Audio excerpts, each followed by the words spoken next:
بسم اللہ الرحمن الرحیم۔ السلام علیکم اسٹوڈنٹس۔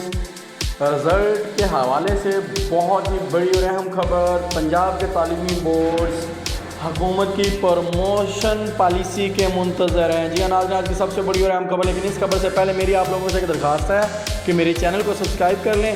اگر آپ لوگوں نے میرا چینل سبسکرائب کر لیا تو بیل آئیکن کو ضرور پریس کر دیں تاکہ ہر آنے والی نئی خبر، نئی ویڈیو آپ لوگوں تک پہنچتی رہے۔ جی ناظرین، میٹرک و انٹرمیڈیٹ کے امتحانی نتائج کا شیڈول ملتوی، لاہور سمیت پنجاب کے تعلیمی بورڈ حکومت کی پروموشن پالیسی کے منتظر ہیں۔ تفصیلات کے مطابق پروموشن پالیسی کابینہ سے منظوری نہ ہونے کی بنا پر میٹرک اور انٹرمیڈیٹ کے نتائج کا شیڈول جو ہے وہ ملتوی ہو گیا ہے۔ سیکرٹری بورڈ پنجاب کا کہنا ہے کہ پروموشن پالیسی منظوری کے بعد امتحانی نتائج کا شیڈول جاری ہوگا۔ یاد رہے، میٹرک اور انٹرمیڈیٹ کے نتائج کا اعلان 30 ستمبر اور 16 اکتوبر کے درمیان کیا جانا تھا، یعنی 30 ستمبر 2021 اور 16 اکتوبر 2021 کو کیا جانا تھا۔ دوسری جانب فیڈرل بورڈ آف انٹرمیڈیٹ نے جو امتحانات کا جو نتائج کا اعلان کر دیا تھا، اس میں 99% طلبہ امتحان میں کامیاب ہوئے ہیں۔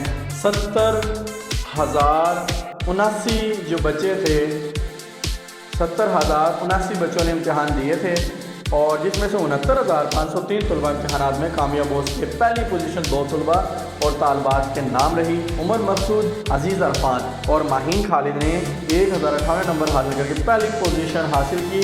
جی ناظرین، آج کی سب سے بڑی اہم خبر تھی کہ میٹرو انٹرمیڈیٹ کے امتحانی نتائج کا شیڈول جو ہے وہ فی الحال ملتوی کر دیا گیا ہے، یعنی لاہور میں پنجاب کے تمام تعلیمی بورڈز، 8 تعلیمی بورڈز ہیں، ان کی جو ہے رزلٹ 30 ستمبر کو آنا تھا، اور یہ میٹرک کا جو رزلٹ تھا وہ 16 اکتوبر 2021 کو آنا تھا، لیکن تاحال اس کو جو ہے وہ ملتوی کر دیا گیا ہے، کیونکہ حکومت کی جانب سے کوئی پروموشن پالیسی ابھی تک نہیں آئی۔ جو ہی پروموشن پالیسی آئے گی تو پھر رزلٹ کے اناؤنس کرنے کی تاریخوں کا اعلان کیا جائے گا۔ تو آپ لوگوں سے درخواست ہے کہ میرے چینل پر بنے رہیں اور مزید نئی اپڈیٹس کے لیے دیکھتے رہیے میرے چینل کو۔ تب تک کے لیے اللہ حافظ۔